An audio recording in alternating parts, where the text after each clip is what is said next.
ओम नमः शिवाय नमः शिवाय। अथ ब्रह्मसूत्रम निम्बार्क भाष्यम। सूत्र संख्या 319, तृतीय अध्याय, पाद 1, सूत्र संख्या 9। चरणादिति चेन्न तदुपलक्षणार्थेति कार्षणाजिनी। चरणादिति चेत, चरणात यदि ऐसा आप कहते हो, चरण का अर्थ यहां पर आचरण है, तो ऐसा कहना उचित नहीं। क्यों? ये चरण जो श्रुति है ये अनुशय की उपलक्षणार्थक है, ऐसा कार्षणाजिनी नाम के आचार्य का मानना है। ठीक है ना? हाँ, अभी आएगा। ननु रमणीय चरणा इत्यत्र चरणमाचार। श्रुति में वर्णन है। हाँ, मैं बता रहा हूं ना, वही रमणीय आचरण वाले, वेदानुकूल सुंदर आचरण करने वाले, है ना, जो वेद के प्रतिकूल नहीं जिनका जीवन चलता है, जो वेद की आज्ञा के अनुसार ही सारा व्यवहार करते हैं, आचरण करते हैं, है ना, तो वो रमणीय चरण वाले, चरण माने आचरण वाले, रमणीय लोकों को, उच्च लोकों को, उच्च योनि को प्राप्त होते हैं। और आगे वहां कहा गया है कपूय चरणा कपूयाम योनिमापद्यन्ते। जो निंदनीय आचरण वाले हैं, जो वेद विरोधी आचरण करने वाले हैं, शास्त्र विरुद्ध कार्य करने वाले हैं, वो निंदित पशु, सूकर, कुकर आदि की, कीट, मशक, जंतु आदि जो है वो नारकीय योनि में जन्म लेते हैं। तो चरणात, चरण माने आचरण से ही जो है प्राणी का भिन्न भिन्न योनियों में जन्म होता है। इति चेत, तो यहाँ पर ये जो कहा गया है, तो न माने मत कहिए, क्योंकि तद उपलक्षणार्था, वो तो जो है उपलक्षणार्थक है। यह श्रुति रमणीय चरण वाली जो श्रुति है, सुंदर आचरण वाली और बुरे आचरण वाली जो श्रुति वचन है, वो तो यहाँ पर उपलक्षणार्थक है। उपलक्षण उसे कहते हैं स्वबोधकत्वे सति स्वेतर बोधकत्वम उपलक्षणत्वम। जो अपना बोध कराने के साथ अपने से इतर का, भिन्न का बोध कराए, उसे उपलक्षण कहते हैं। तो यहाँ पर आचरण पद जो है, चरण श्रुति जो है, वो अपने से भिन्न का अर्थात अनुशय का बोध कराती है। अनुशय का मतलब होता है कर्मजन्य संस्कार, जो जीवात्मा के साथ जुड़े हुए होते हैं, तो वो उसका उपलक्षण है। तो ये कार्षणाजिनी नामक आचार्य का मंतव्य है, मानना है।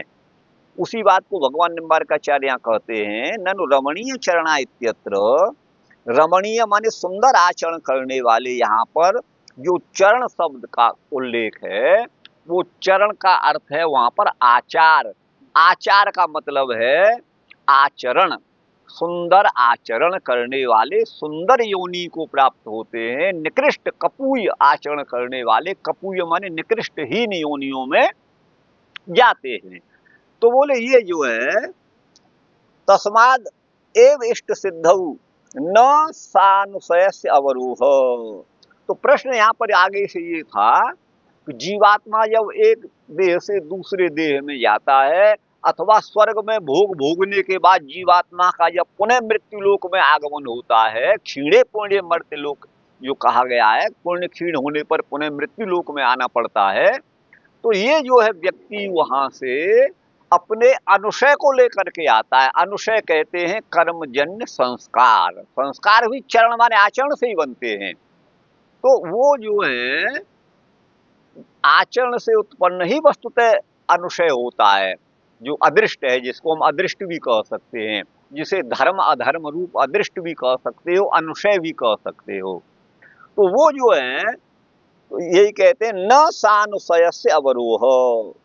वो जो है आचरण को लेकर ही उसका अवरोह ऊपर से नीचे उतरना होता है, देवलोक से भूमि लोक में आना होता है। न सानुशयस्य, अनुशय वाले का अवरोह नहीं होता। अर्थात वहां तो चरण शब्द का उल्लेख है श्रुति में, तो अनुशय का उल्लेख तो है नहीं, कर्मजन्य संस्कार का उल्लेख तो है नहीं, अपने संस्कारों को लेकर आता है, अनुशय का उल्लेख तो वहां है नहीं। इसलिए यहाँ कहा न सानुशय से अवरोह, अनुशय युक्त जीवात्मा का अवरोहण नहीं होता, न संभवती। इति चेत, यदि आप ऐसी आशंका करते हो तो न, यह शंका उचित नहीं है, ये शंका नहीं करनी चाहिए। यतश्चरण श्रुति कर्मोपलक्षणार्था, यहाँ पर जो चरण श्रुति है वो कर्म का ही उपलक्षणार्थक है, कर्म का ही उपलक्षणार्थक है, और उसी से अनुशय बनता है, ऐसा कारणाजिनी नामक आचार्य मानते हैं। गुरु भाई ये आ गया ना, अब आ गया समझ में? हाँ, तो अब देखिए इसमें हमने जो लिखा है, चरणात् माने आचरण से, इति चेत, यदि ऐसा कहते हो तो न, नहीं, उचित नहीं है। उपलक्षणार्था, चरण श्रुति अनुशय की उपलक्षणा है, उपलक्षणार्था है। इति माने ऐसा कारणाजिनी आचार्य का मत है। आचरण से उच्चावच माने ऊंची नीची योनियों में जन्म होता है, अनुशय माने अदृष्ट से नहीं, यह कथन अनुचित है, क्योंकि चरण श्रुति अनुशय के उपलक्षणार्थ है, अर्थात चरण शब्द अनुशय का ही बोधक है। यहाँ चरण शब्द से अनुशय का ही बोध होता है। तद यह रमणीय चरणा रमणीयाम योनिम आपद्येरन, कपूय चरणा कपूयाम योनिम, ये छांदोग्य 5:10-7 में कहा गया है। जो वेद वेद शुभ कर्म करते हैं वे रमणीय माने उच्च योनियों में जन्म लेते हैं, और जो निषिद्ध माने निंदित कर्म करते हैं वो निम्न योनियों में जन्म लेते हैं। यहाँ चरण शब्द आचरण का ही वाचक है। जीवात्मा द्वारा किया गया शुभ या अशुभ आचरण अनुशय माने अदृष्ट का बोधक है, उस संस्कार का बोधक है। शुभाशुभ कर्म से ही होने वाला अनुशय जीवात्मा के साथ संबद्ध रहता है। एक देह को त्याग कर दूसरे देह में जब जाएगा तो उसी अनुशय को लेकर ही, शुभाशुभ से होने वाला जो अनुशय है उसी को लेकर के जाता है, उसी से संबद्ध रहता है। अतः अभुक्त फल के भोगार्थ जीव अनुशय युक्त ही चंद्रलोक से लौटता है। ठीक है ना? इसीलिए अवरोह पद लिखा भगवान निम्बार्क है, चंद्रलोक से जो शेष कर्म बच गए, सारे कर्मों का तो वहां भोग होता नहीं। अगर सारे कर्म पुण्य और अपुण्य दोनों ही कर्म भोग लिए जाएं तब तो उसके कोई कर्म शेष न होने से मुक्ति ही हो जाएगी। लेकिन वो अवशिष्ट जो पूरे कर्म नहीं भोगे जाते, जो अवशिष्ट कर्म हैं, उनसे उनके अनुशय को लेकर ही जीवात्मा चंद्रलोक से वापस आता है। ये इसमें समझिए। ठीक गुरु भाई? अब आगे लिखते हैं भगवान निम्बार्काचार्य, अनर्थक्यमिति चेन्न तदपेक्षत्वात् 3:1-10, अर्थात ननु तथात्वे, यदि आप वहां चरण शब्द से अनुशय का ग्रहण करेंगे तो, तथात्वे का अर्थ है यदि वैसा मानते हो तो, अनुशय मानते हो तो, चरण से अनर्थक्यम, फिर तो कपूय चरणा कपूयाम योनिम, रमणीय चरणा रमणीयाम योनिम, ये छांदोग्य का जो वचन है इसकी अनर्थकता का प्रसंग हो जाएगा। तो बोले चेत, यदि आप ऐसी आशंका करते हो तो न, यह उचित, यह शंका उचित नहीं है, क्योंकि कर्मणाम चरणापेक्षत्वात्, कर्म जो है वस्तुतः आचरण की ही अपेक्षा रखते हैं। कर्म तो हमारे द्वारा किए गए आचरण से ही तो अभिव्यक्त होते हैं। ये है, ऐसा निम्बार्काचार्य ने कहा है। अनर्थक्यमिति चेन्न तदपेक्षत्वात्, अनर्थक्य माने अनर्थक होगा, यदि ऐसा कहते हो तो यह कथन न उचित नहीं है, क्योंकि तदपेक्षत्वात्, उसकी अपेक्षा होने से। रमणीय चरणा, इस श्रुति में चरण पद अपने मुख्य अर्थ का परित्याग कर अदृष्ट माने अनुशय अर्थ को कहेगा तो उक्त श्रुति में अनर्थकता का दोष हो जाएगा। हाँ, चरण तो फिर अनर्थक हो गया। यदि ऐसा कहते हो तो यह कथन ठीक नहीं है, क्योंकि अनुशय को आचरण की अपेक्षा होती है। अनुशय जो बनेगा, संस्कार जो बनेंगे वो आचरण से ही बनेंगे। इष्ट अनिष्ट आदि कर्मों को आचरण की अपेक्षा होती है। आचारहीनम न पुनंति वेदा, हीन आचरण वाले मनुष्य को वेद भी पवित्र नहीं करते हैं। कर्म ही अनुशय बन करके शुभाशुभ योनियों में जाने का कारण होता है। कर्मजन्य संस्कार को ही अदृष्ट अथवा अनुशय कहा गया है। उसे धर्माधर्म कह लो, पुण्य पाप कह लो, अदृष्ट कह लो अथवा अनुशय कह लो, अथवा जीव के साथ संबद्ध संस्कार, आप यूं भी कह सकते हो। अतः चरण श्रुति का अनर्थक नहीं होता। चरण माने आचरण से ही अनुशय बनता है और अनुशय से ही जन्म होता है विभिन्न योनियों में। जैसा हमारा अनुशय है बुरा भला, वैसी ही योनियों में हमको जन्म ग्रहण करना पड़ता है। यहाँ जीवात्मा स्वतंत्र नहीं है, वो तो परमात्मा की व्यवस्था के अनुसार ही हमें जन्म लेना पड़ेगा। अगर हम स्वतंत्र अपने जन्म के स्वयं होते तो सबसे रूपवान, सबसे गुणवान, सबसे धनवान, सर्वोत्कृष्ट रूप में हम होते, लेकिन ऐसा नहीं है, ऐसा नहीं देखा जाता है। इसलिए कोई ऐसा एक नियामक है जो हमें उससे बांधे हुए है, हम उससे टस से मस नहीं हो सकते। परमात्मा का जो नियम है वो उसी के अनुसार हमको सारी जो है परिस्थितियों से आना जाना पड़ता है, गुजरना पड़ता है। ठीक गुरु भाई। अब आगे भगवान बादरायण यहाँ पर वादरी आचार्य का अर्थ करते हैं। अभी 5-7 दिन पहले मैं एक सुन रहा था किसी आर्य समाजी विद्वान को, तो वो यहाँ पर बादरी का अर्थ जो है उन्होंने बादरायण भगवान वेद व्यास के पिता पराशर को यहाँ पर बादरी कहा है। और वो इसका व्याकरण से कोई व्युत्पत्ति तो वो नहीं की उन्होंने, न ऐसा कोई अलग प्रमाण दिया, लेकिन इस नाम के सादृश्य के कारण ही उन्होंने बादरायण का पिता बादरी को माना है। माने पराशर मुनि को जो है वो जो है बादरी नाम से उन्होंने कहा है। तो अब ये नाम के सादृश्य से उन्होंने ऐसा मान लिया, जब ऐसा तो नहीं है। देखिए बादरायण शब्द की व्युत्पत्ति आप जो है भगवत श्रीमद् भागवत में पढ़े हैं। बादान माने अनीश्वर वादान, तर्केण ऋणाति हिनस्ति, यह सह बादरायण। री गति श्लेषणयो, आप समझिए रेषणयो, री गति रेषणयो, और रेषण का अर्थ होता है हिंसा। जो वाद माने अनीश्वर वादों को तर्क के द्वारा नष्ट भ्रष्ट उच्छिन्न छिन्न भिन्न कर डालते हैं, वो बादरायण है। बादरायण तो यहाँ पर जो है वो यू को अनादेश होकर के ये बादरायण शब्द बनता है। यू प्रत्यय को युवूर नाकऊ से अनादेश होकर के री की ई को वृद्धि आई और आय आदेश होकर के बादरायण बनता है। बहुत सीधी सी बात है। तो ऐसा तो उन्होंने कुछ नहीं कहा भाई, बाद उपपद रहते हुए री धातु से यू प्रत्यय के योग से उसको अनादेश होकर के बादरायण शब्द सिद्ध होता है अनत्व होकर के। ये बहुत स्पष्ट है व्याकरण की प्रक्रिया में, ऐसा तो उन्होंने कुछ नहीं कहा, लेकिन इस नाम सादृश्य के कारण उन्होंने बादरी ये मान लिया। तो अब देखिए यहाँ पर एक जगह उन्होंने इससे पहले कारहणाजिनी नाम के आचार्य का मत प्रस्तुत किया है, यहाँ पर बादरी आचार्य का मत प्रस्तुत करते हैं। सुकृत दुष्कृते एवेति तु बादरी। अब यहाँ पर तू शब्द लगा करके बादरी आचार्य का मत प्रस्तुत किया गया है। तू का अर्थ होता है किंतु और तू माने तो बादरी कोई अलग ऋषि? हाँ, बादरी नाम के कोई अलग ऋषि हैं, आपको बता दें।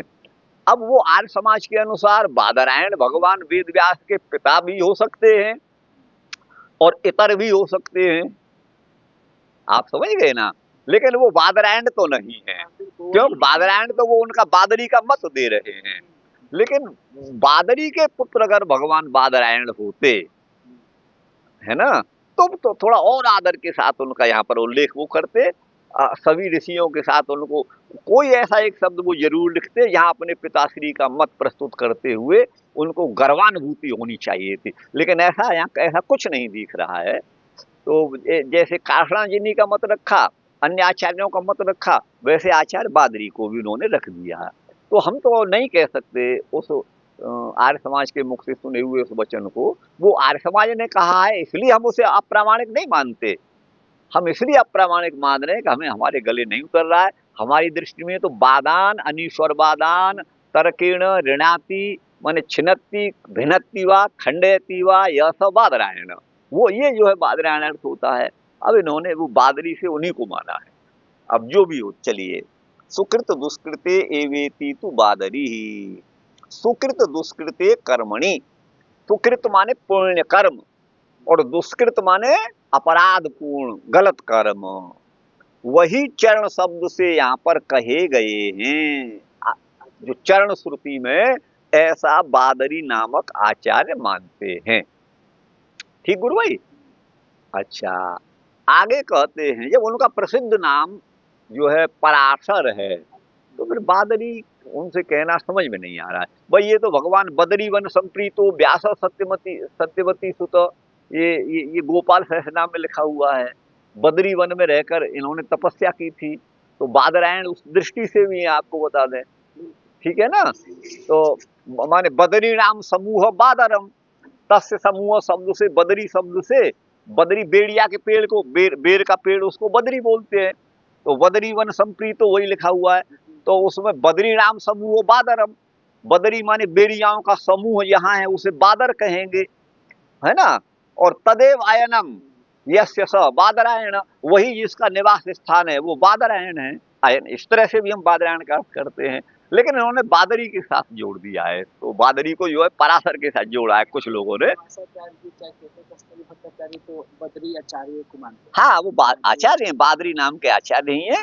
हालांकि पराशर भी आचार्य ही कहे जाएंगे, लेकिन वो नहीं है, ये हमारी समझ में वो नहीं।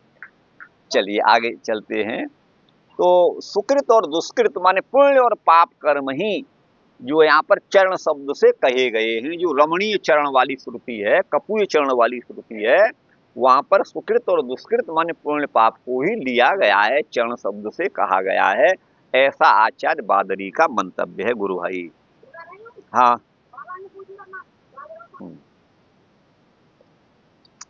सुकृत दुष्कृते वेति तु बादरी,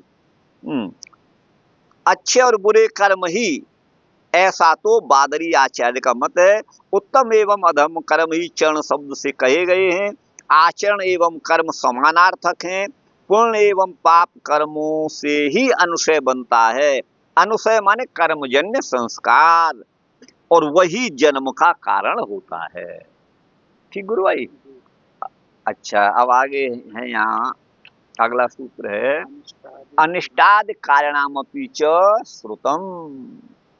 बोले अनिष्टादि कारणामपि, अनिष्ट आदि कर्म करने वाले जो लोग हैं, जैसे ताऊ रावण जी हैं, चाचा कंस जी, ये सब जो अनिष्टादि कारण हैं।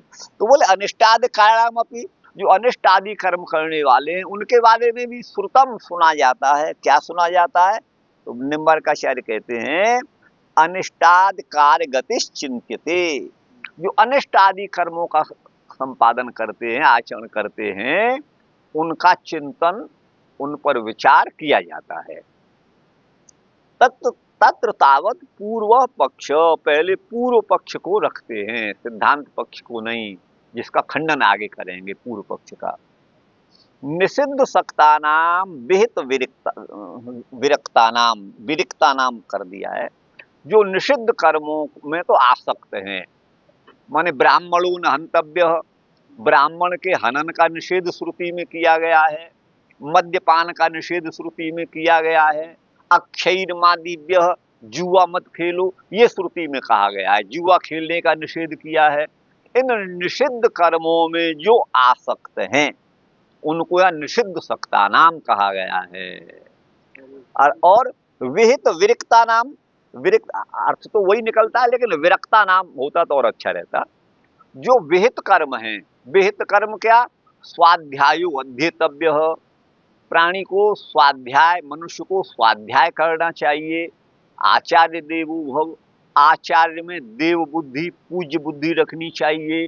मातृ देवो भव, माता के प्रति पूज्य भाव, पूज्य व्यवहार करना चाहिए। ऐसे ही पितृदेवो भव, ये जो विहित कर्म है, ठीक है ना।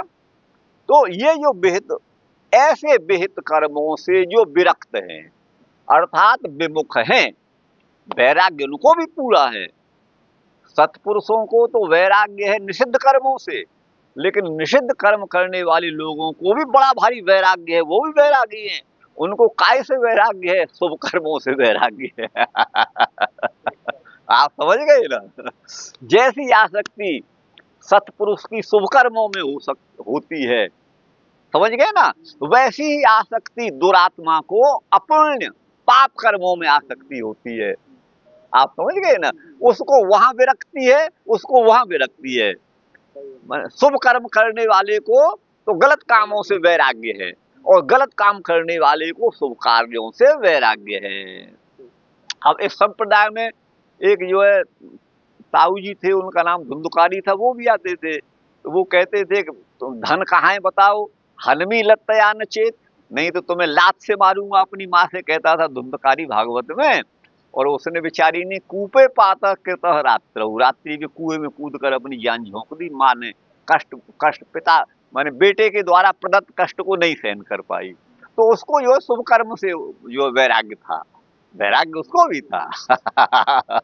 वही है। तो विहित विरक्ता नाम दुष्टा नाम अपनी, दुष्ट माने जो दोष युक्त हैं, दूषित हैं, ऐसे दुष्टों का भी ये वही के च असमान लोकात प्रयंती, जो कोई भी, चाहे वो कंस हो, चाहे वो रावण हो, चाहे धुंधकारी हो, या फिर अन्य कोई भी हो, है ना, अस्मात् लोकात प्रयंती, इस लोक से वो जाते हैं।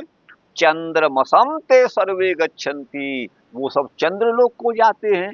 ये तो बड़ा गजब हो गया भाई। यहाँ अच्छे कर्म करने वालों को चंद्रलोक में गति वहां कही गई है। ये तो जो अनिष्ट कर्म करने वालों को भी वहीं पहुंचा रहे हैं। ये वही के असमान लोकात प्रयंती चंद्रमसम ते सर्वे गच्छन्ति, ये श्रुति का वचन है। वो सब चंद्रलोक को ही जाते हैं। इति गमनम श्रुतम, अर्थात अनिष्ट आदि कर्म करने वालों का भी चंद्रलोक में गमन हमने सुना है। तब तो फिर तो भी शुभ कर्म का कोई फल हुआ ही नहीं, ऐसा हमको लगता है। लेकिन यहाँ हमें, हाँ ये पूर्व पक्ष है, ये पूर्व पक्ष है। अब इसलिए हम आगे नहीं कहेंगे, ये पूर्व पक्ष है। चलिए अब आगे यहाँ है अनिष्टाद कारणम अपि श्रुतम, अनिष्टाद कारिणाम, अनिष्ट पाप कर्म करने वालों की भी वो भी श्रुतम माने सुना गया है। जैसे इष्ट कर्म करने वालों की चंद्र गति कही गई है, उसी प्रकार अनिष्ट माने पापाचार करने वालों की भी चंद्रलोक में गति सुनी गई है। ये के चासमा लोकात पर्यंती चंद्रमसम एवते सर्वे गच्छन्ति, कौशिक की ब्राह्मण का है ये मंत्र। जो कोई इस लोक से प्रस्थान करते हैं वे सभी चंद्रलोक को ही जाते हैं। चंद्र गति इसलिए आवश्यक है कि पुनर्जन्म लेने में पांचवी आहुति की पूर्ति चंद्रलोक गमन पर ही होती है, ये ध्यान दीजिएगा। इसलिए चंद्रलोक जाते हैं। जैसे भूलोक में पुण्य कर्म करने वाले भी महापुरुष आते हैं, पापाचार करने वाले भी आते हैं, कीट पतंग सूकर कुकर भी लोक में जन्म लेते हैं, भूलोक में जन्म लेते हैं। तो सब एक जैसे तो नहीं होते ना। वैसे ही चंद्रलोक में इष्ट और अनिष्ट कर्म करने वाले भी आते हैं, लेकिन वो एक जैसे, और उनकी गति चंद्रलोक में जाना इसलिए आवश्यक है कि पंचम्याम आहुतौ आपः पुरुष वचसो भवन्ति, ये हम पहले चर्चा कर चुके हैं।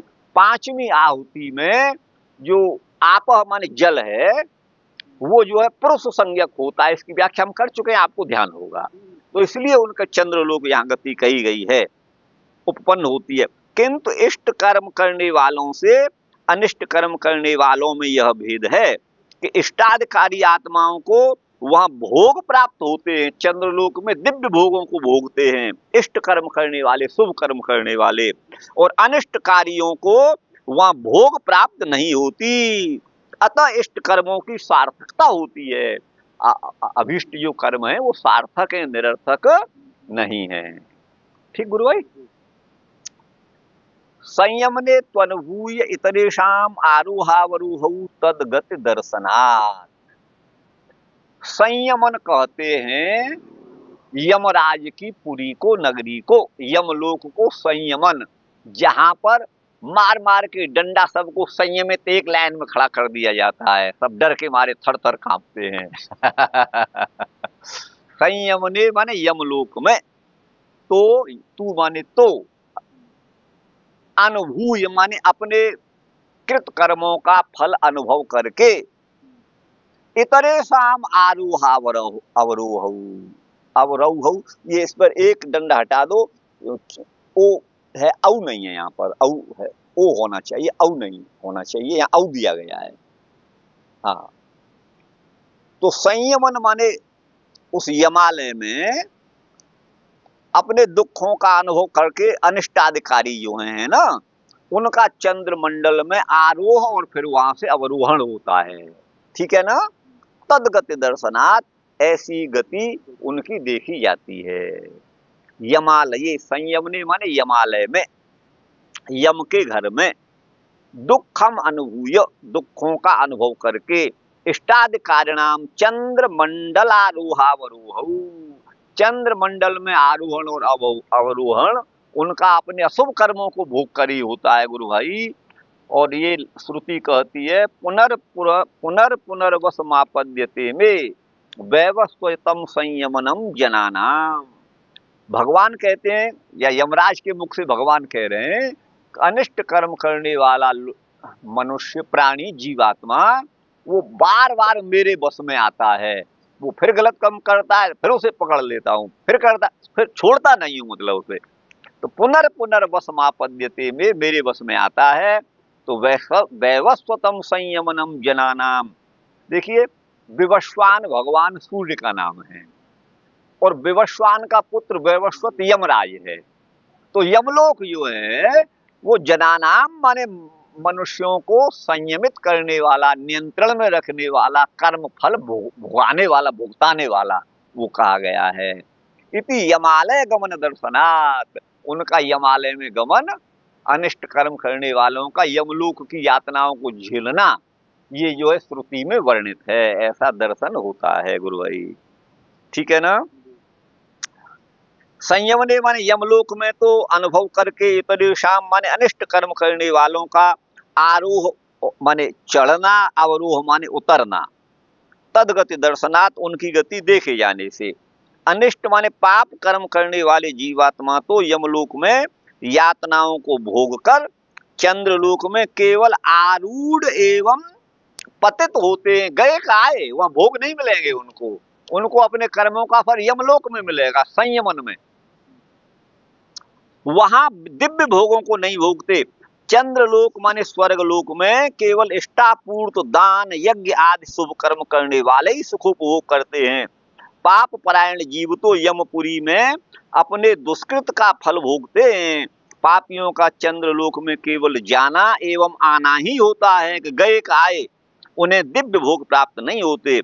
श्रुति कहती है वैवस्वतम संयमनम जनानाम, यमम राजानम हविषा सपर्यत, अथर्ववेद है ये गुरु भाई, 18:3-13। अर्थात पाप परायण जीवात्माओं को यातना देने वाला यमलोक है। राजा यमराज का हविर दान पूर्वक यजन करो, पूजन करो। पंचाग्नि विद्या में कहा गया है कि 5वीं आहुति में आपस पुरुष वचन होते हैं। उसके अनुसार पापी लोग केवल चंद्रलोक में आते और जाते हैं, वहां उनका भोग में अधिकार नहीं होता है। कहां से है, 1 मिनट रुक।